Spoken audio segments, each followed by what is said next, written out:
हे focus, कैसे हो आप सभी लोग? I hope you are doing great.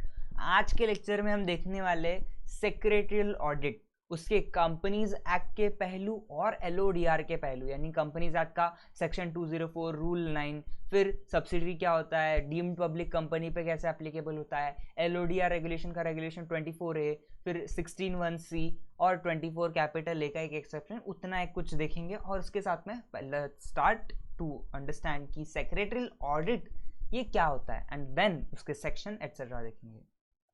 Now हम देख रहे हैं सेक्रेटरियल ऑडिट। सेक्रेटरियल ऑडिट क्या होता है ये? अब हम जब देखते हैं कि कंपनी में ऑडिट होता है तो व्हाट वी अंडरस्टैंड कि ये होता है, हाँ, फाइनेंशियल ऑडिट, कि कंपनी के फाइनेंसेस वगैरह देखे जाते हैं। बट क्या सिर्फ finances are the only thing जिसका बड़ी बड़ी कंपनियों में देखना चाहिए? मतलब गड़बड़ तो लीगल एस्पेक्ट से भी हो सकती है, यानी लॉ के कंप्लायंस से शायद कंपनी ना सही ठीक से चेक कर रही हो, तो ऐसे केसेस में सेक्रेटरियल ऑडिट ये क्या होता है? ये भी वैसा ही भैया, इंडिपेंडेंट पर्सन जो होता है, यानी कौन होगा यहाँ पे इंडिपेंडेंट पर्सन? पीसीएस, क्योंकि सेक्रेटरियल ऑडिट है, प्रैक्टिसिंग कंपनी सेक्रेटरी क्या करेगा? वेरिफिकेशन या असेसमेंट करेगा। किन किन चीज़ों का? लॉज जो कंपनी पे एप्लीकेबल है, कोई रूल्स, कोई regulation, secretarial standards, listing agreements अगर कंपनी लिस्टेड है जो स्टॉक एक्सचेंज के साथ में किए गए, तो ऐसी चीज़ें क्या होती है सेक्रेटरियल ऑडिट में पीसीएस देखता है।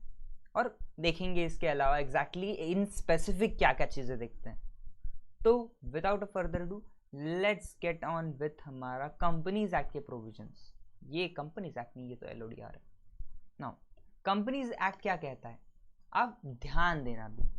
पहला ही पॉइंट कह रहा है एवरी लिस्टेड कंपनी और कंपनी जो कि प्रिस्क्राइब्ड है, उन्होंने अपनी बोर्ड रिपोर्ट के साथ में एक सेक्रेटरियल ऑडिट रिपोर्ट देने हैं। अभी सेक्रेटरियल ऑडिट कौन देगा भाई साहब रिपोर्ट? पीसीएस, क्योंकि अगर ऑडिट किया जाएगा तो ऑडिट की एक रिपोर्ट आएगी, तो सेक्रेटरियल ऑडिट क्या है? ऑडिटर्स की रिपोर्ट आई है। फिर अगला भाई साहब पॉइंट है कि मैं ऑडिट करने गया, मान लो मैं सेक्रेटरियल ऑडिटर हूँ, मैं पीसीएस हूँ, और मुझे किसी चीज़ की ज़रूरत पड़ रही है कि कहीं से मुझे वो डॉक्यूमेंट चाहिए वगैरह, क्या मैं ही भागा भागा जाऊँ वहाँ पे? अरे मुझे अपॉइंट किया है तुम लोगों ने, अपने तुम्हारा इतना बड़ा ऑडिट जैसा काम है, उसके लिए तुमने मुझे अपॉइंट किया है, तो मदद तुमने मेरी करनी चाहिए ना भाई साहब। तो कंपनी की ड्यूटी होगी कि उसने असिस्टेंस देना है पूरा अपना कंपनी सेक्रेटरी को, ताकि वो सेक्रेटरियल ऑडिट अच्छे से कर पाए, रिकॉर्ड्स वगैरह चाहिए उसको ला के देना है। बोर्ड ऑफ डायरेक्टर्स ने क्या करना है? एक्सप्लेन करना है क्वालिफिकेशन, ऑब्जर्वेशन और रिमार्क्स। अगर सेक्रेटरियल ऑडिट रिपोर्ट में बोला कि कंपनी का सब कुछ सही है, पर ये लॉ गलत है भाई साहब, ये लॉ गलत है, मतलब लॉ एग्जैक्टली लॉ गलत नहीं है, कंपनी ने इसको अच्छे से कंप्लाई नहीं किया है, या फिर अच्छे से छोड़ो, कंप्लाई ही नहीं किया है, सेक्रेटरियल स्टैंडर्ड्स को शायद कंप्लाई ना किया हो, सेबी के किसी रेगुलेशन को कंप्लाई ना किया हो, तो ऐसी भी प्रॉब्लम हो सकती है। अगर सेक्रेटरियल ऑडिट रिपोर्ट में ऐसा बोला गया है तो बोर्ड ऑफ डायरेक्टर्स ने बोर्ड रिपोर्ट में, क्योंकि वो बोर्ड रिपोर्ट के साथ में देते हैं, तो बोर्ड ऑफ डायरेक्टर्स का काम है कि बोर्ड रिपोर्ट में क्या करेंगे, वो चीज़ बताएंगे कि पीसीएस ने क्या किया था, ऐसा रिमार्क्स, ऑब्जर्वेशन वगैरह दिया था, उन्होंने एक्सप्लेन करना है पूरा का पूरा। और अगर कोई कंपनी या कंपनी का कोई ऑफिसर या फिर खुद पीसीएस इस सेक्शन को कॉन्ट्रवीन करता है तो 2 लाख रुपए की पेनल्टी फट से कनपट्टी में पड़ जाएगी। Now let's go to this.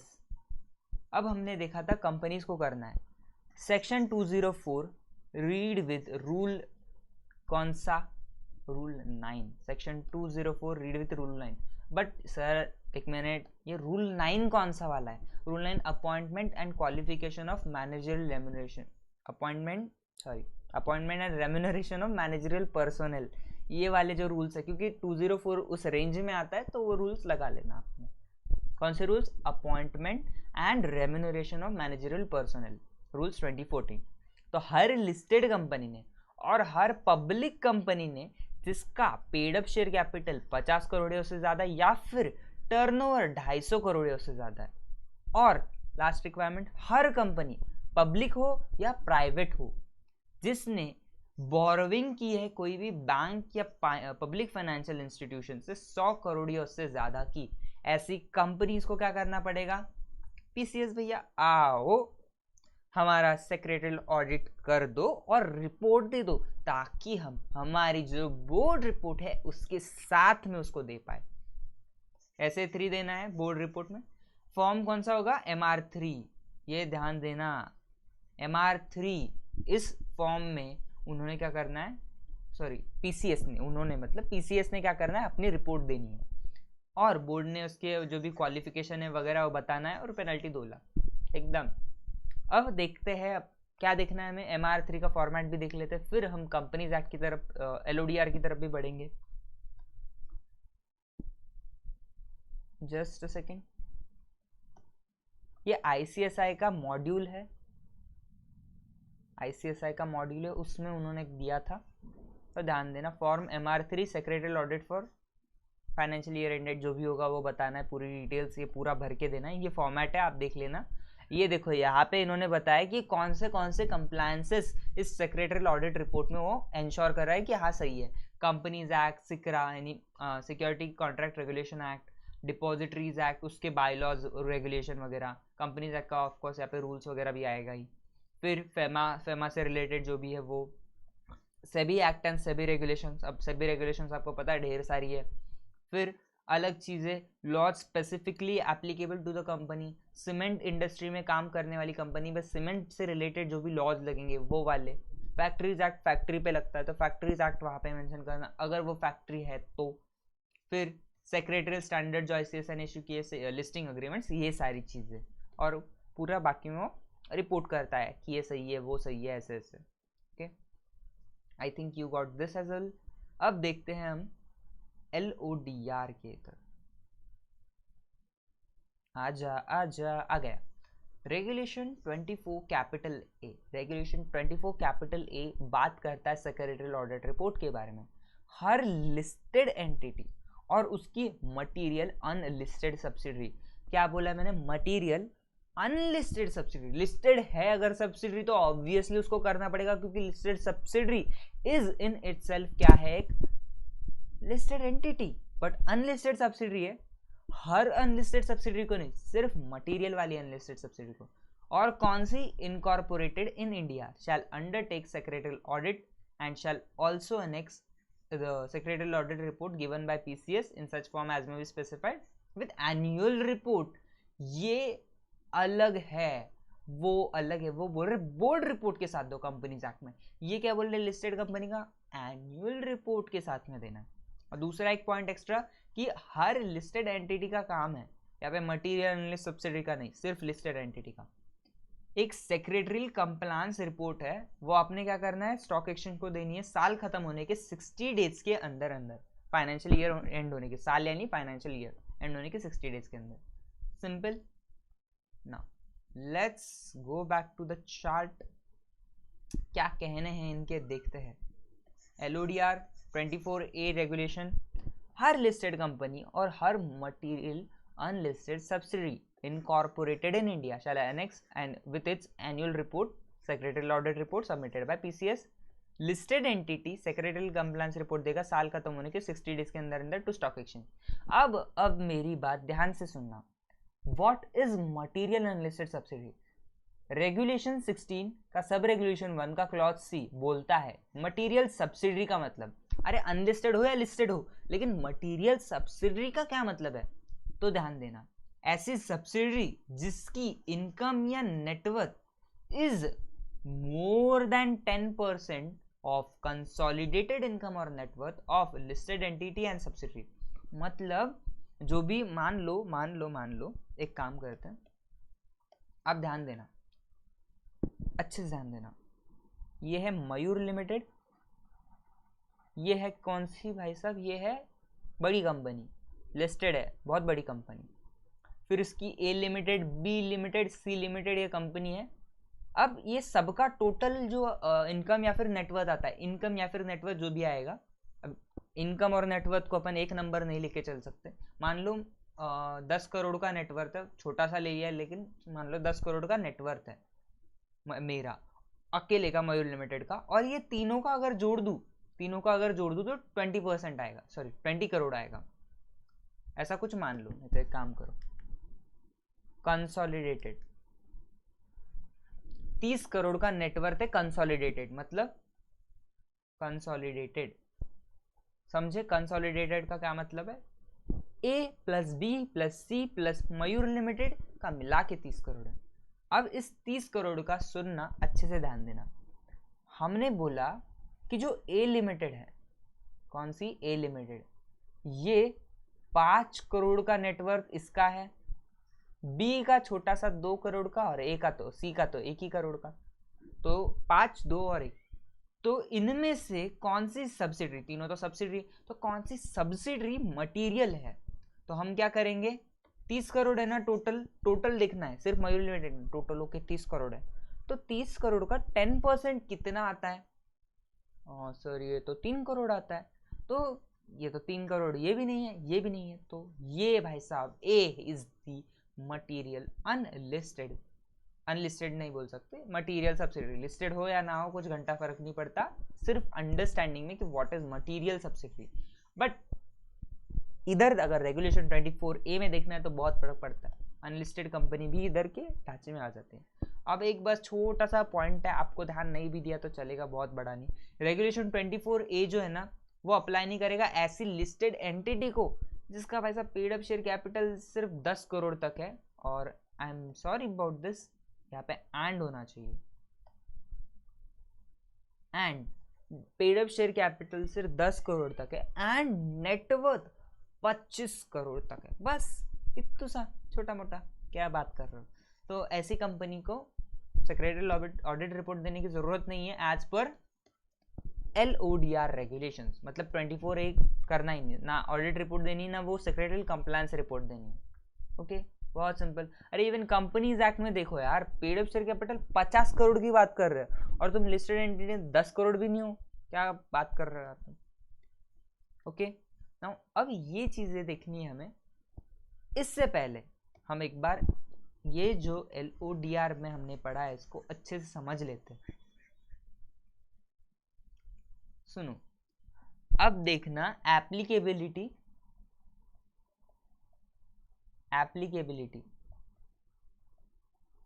Of regulation 24 capital A. Listed entity को लगता है इट्स सब्सिडरी, लेकिन अच्छे से सुनना, सब्सिडरीज पे भी लगता है, लेकिन कौन सी? Listed, unlisted, material, other. अब मेरा बस इतना सवाल है, आप बस इतना बताओ, लिस्टेड एंटिटी पे लगता है, अब बताना सब्सिडरीज में कौन सी सब्सिडरी पे लगता है, कौन सी पे नहीं। आपके पास 5 सेकंड है, बताओ। 5 4 3 2 1। अगर आपका जवाब है इस पे लगता है, इस पे लगता है, लेकिन इस पे नहीं लगता है, तो आपका जवाब 100% सही है। क्यों? हमने बोला है अरे लिस्टेड सब्सिडरी है तो वो ऑफकोर्स खुद एक लिस्टेड एंटिटी है। अगर वो खुद एक लिस्टेड एंटिटी है मेरे दोस्त, तो उसको तो करना ही पड़ेगा। और अगर अनलिस्टेड है तब हम देखेंगे क्या वो मटीरियल है, क्या वो मटीरियल सब्सिडरी है। तो भाई साहब आपको कंप्लाई करना पड़ेगा, लेकिन आप मटीरियल नहीं हो, छोटी मोटी हो, यानी बी और सी वो एग्जाम्पल में, तो उनको ये करने की कुछ ज़रूरत नहीं है, वो बच जाएंगे। ओके, अब फाइनली इस पे ध्यान देना, ये डायरेक्टली उधर रेलेवेंट नहीं था इतना, अभी सेक्रेटरियल ऑडिट का मेन पार्ट खत्म है, अभी ये एक्स्ट्रा का बोलेंगे। सुनो, जो रिक्वायरमेंट है सेक्रेटरियल ऑडिट की वो ऑल्सो एप्लीकेबल होगी डीम्ड पब्लिक कंपनी पे। डीम्ड पब्लिक कंपनी क्या होता है? ऐसी प्राइवेट कंपनी जो कि सब्सिडरी है पब्लिक कंपनी की। अब ये क्या है सर, ये डीम्ड पब्लिक कंपनी? अब ध्यान देना, अच्छे से ध्यान देना। नॉर्मल अभी अब सब्सिडरी का देखते हैं। ये तो आपको पता होगा, section 2 clause 87 of companies act 2013, section 2 clause 87 of companies act 2013 says, अगर अ कंपनी जिसमें होल्डिंग कंपनी एक तो क्या करती है, कंट्रोल करती है बोर्ड का कंपोजिशन, या फिर कंट्रोल या एक्सरसाइज करती है 50% ऑफ टोटल वोटिंग राइट खुद से या अपनी सब्सिडीज के साथ में। अगर होल्डिंग कंपनी उसमें इतना कर पा रही है तो जिस कंपनी में होल्डिंग कंपनी ये राइट्स कंट्रोल एक्सरसाइज कर रही है उस कंपनी को हम सब्सिडरी बोलेंगे। मतलब सर अब ध्यान देना अच्छे से, ये है मयूर लिमिटेड, ये है ABC लिमिटेड, ये QRQ लिमिटेड। अब मेरी बात ध्यान से सुनना, अगर मयूर लिमिटेड ABC लिमिटेड का बोर्ड जो है उसको कंट्रोल कर सकती है, control composition of BOD of ABC limited, या फिर मयूर लिमिटेड QRQ लिमिटेड के 50% क्या करती है, 50% से ज़्यादा टोटल वोटिंग राइट्स, मतलब शेयर्स लेके बैठी है और उससे वोटिंग राइट जो है टोटल उसके 50% से ज़्यादा एक्सरसाइज कर सकती है QRQ में, तो ये दोनों ही कंपनीज मयूर लिमिटेड की सब्सिडरीज हुई। बट अब सुनना, अब आगे एक प्रोविजन भी पढ़ना है मयूर लिमिटेड की ऑलरेडी, चलो आगे इतना भी क्यों जाने, सुनो आगे एक कंपनी है QRQ लिमिटेड, एक कंपनी है JJK limited. Okay, JJK limited है। तो क्या हुआ, मयूर लिमिटेड को कंपनी बहुत भाई JJK लिमिटेड में मयूर लिमिटेड ने क्या किया, 30% of total voting rights acquire कर लिए, 30% टोटल वोटिंग राइट्स। अब सुनना, QRQ लिमिटेड ने सोचा चलो मैं भी थोड़े शेयर्स लेती हूँ। QRQ लिमिटेड ने 25% of total voting rights acquire किए। अब मेरी एक बात सुनना, क्या ये 30% मोर देन 50% है? नहीं। क्या इसमें बोर्ड का कंपोजिशन कंट्रोल हो रहा है? नहीं। लेकिन सुनो 30% है और ये 25% है, कितने हो रहे हैं सर? 55 हो रहे हो। और QRQ मयूर लिमिटेड की क्या है, सब्सिडरी। तो अगर Mayur limited together with one of its subsidiaries या फिर मोर देन वन अगर क्या करता है, टोटल 50% से ज्यादा टोटल वोटिंग राइट्स रखता है, तो ये JJK लिमिटेड मयूर लिमिटेड की क्या हुई, सब्सिडरी। या फिर ये गया भाड़ में, मैं बोलता हूं 50% से ज्यादा अकेला QRQ लिमिटेड ही हो गया। तो QRQ लिमिटेड क्या हुई, होल्डिंग कंपनी ऑफ JJK, और JJK की होल्डिंग कंपनी अगर QRQ तो JJK क्या बन गई, subsidiary of QRQ। Ultimately Mayur limited की सब्सिडरी JJK है, क्योंकि मेरी सब्सिडरी की सब्सिडरी मेरी ही सब्सिडरी। सिंपल सा पॉइंट था। अब आगे बढ़ते हैं। प्रोविजो एक क्या बोलता है, नंबर ऑफ लेयर्स के बारे में, तो इसको भी पढ़ने से पहले नंबर ऑफ लेयर्स का ये रूल्स पढ़ेंगे, उससे पहले ध्यान देना। एक्सप्लेनेशन इस सेक्शन 2 क्लॉज 87 का क्या है, डीम्ड पब्लिक कंपनी। अब मैं बोलता हूँ, सुनना, अब मैं क्या बोलता हूँ, ये जो कंपनी है ना JJK प्राइवेट लिमिटेड है। क्या है, प्राइवेट लिमिटेड। अब प्राइवेट कंपनी तो आपको पता है भाई साहब की प्राइवेट कंपनी अलग ही लेवल की होती है, मतलब उसको थोड़ी पब्लिक कंपनी से कम कंप्लायंसेस वगैरह करना पड़ता है।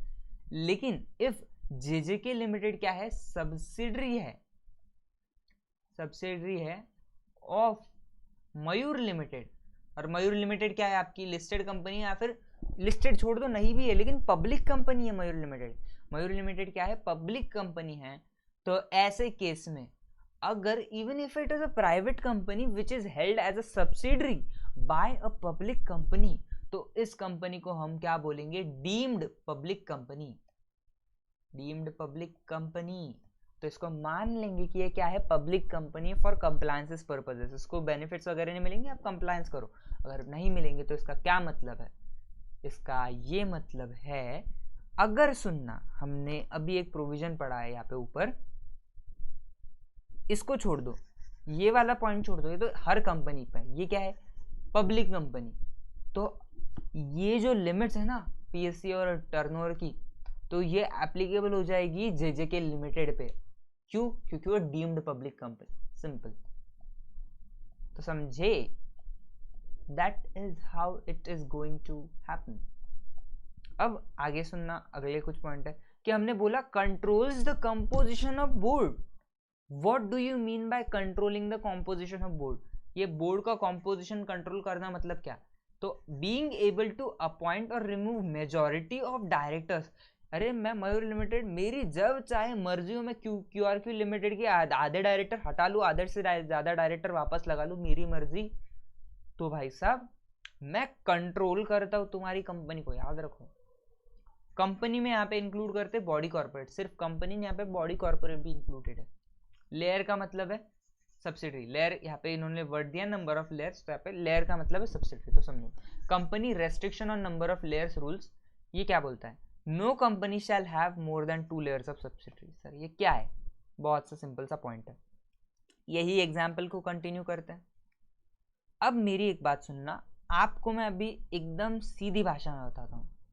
सर अभी भी सीधी भाषा में बता रहे थे। ओके, ये फर्स्ट लेयर है, इसको क्या बोलेंगे? लेयर 1।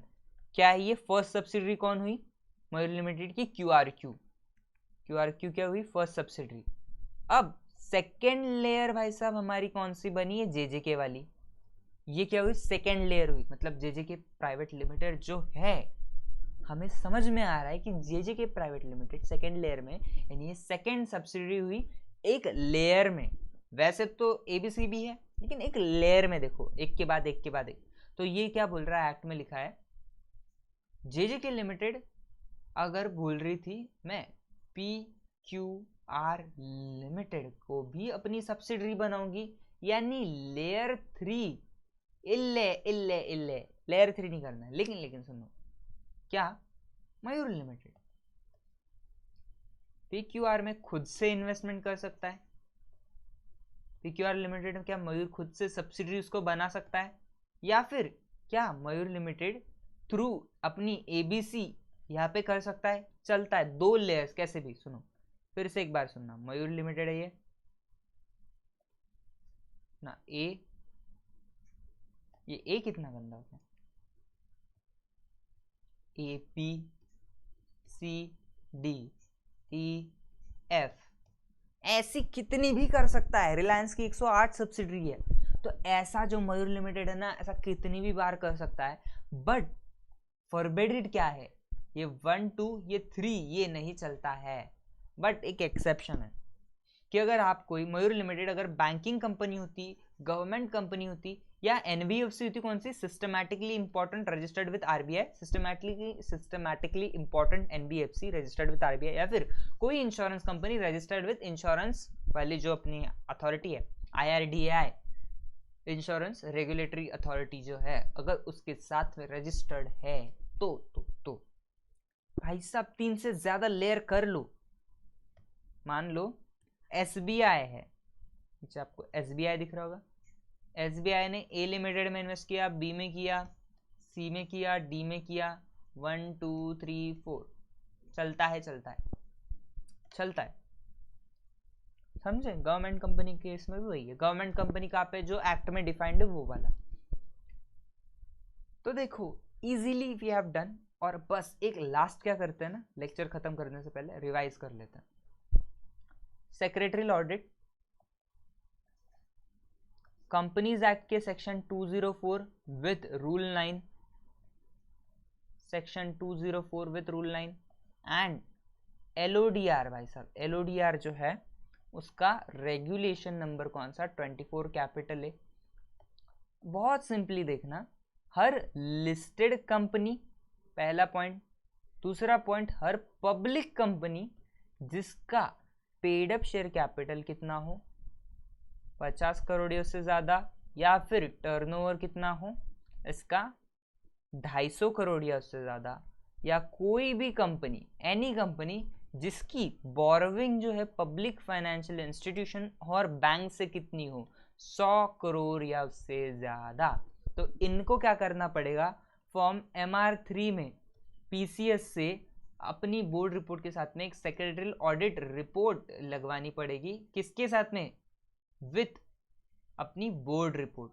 आगे सिंपल प्रोविजन है, आप याद रख लोगे। LODR में क्या बोला गया था पहले इसमें कि बोले लिस्टेड एंटिटी प्लस उसकी material unlisted subsidiary, MUS material unlisted subsidiary का क्या काम है? इन्होंने एक सेक्रेटरियल ऑडिट रिपोर्ट लेके आनी है पीसीएस से, दैट्स इट। ओके, और दूसरा बोल रहे हैं लिस्टेड एंटिटी, यहाँ पे वो सब्सिडरी की नहीं बात, सेक्रेटरियल कंप्लायंस रिपोर्ट साल खत्म होने के 60 डेज से, FY एंड से 60 डेज के अंदर अंदर स्टॉक एक्सचेंज को क्या करना है, उन्होंने वो रिपोर्ट देनी है। समझे, बहुत सिंपल। आई होप आपको ये फाइनल वाले चार्ट में भी और अच्छे से याद आएगा, जो चार्ट्स में आपको देने वाला हूँ अभी उससे भी बहुत अच्छे समझेगा। इसकी प्रोविजन ना लेने का कारण, इसके प्रोविजन में इतना कुछ खास नहीं था, याद जो रखना है वो चार्ट में ही हो जाएगा, इसीलिए मैंने चार्ट में दिया। आई होप आपको पसंद आया होगा, एंड किसी को अगर इस लेक्चर की ज़रूरत है अपने दोस्तों को ज़रूर फॉरवर्ड कीजिएगा। बाय बाय, टेक केयर, खुश रहो, मज़े में रहो, और अगले लेक्चर के लिए एक्साइटेड रहना।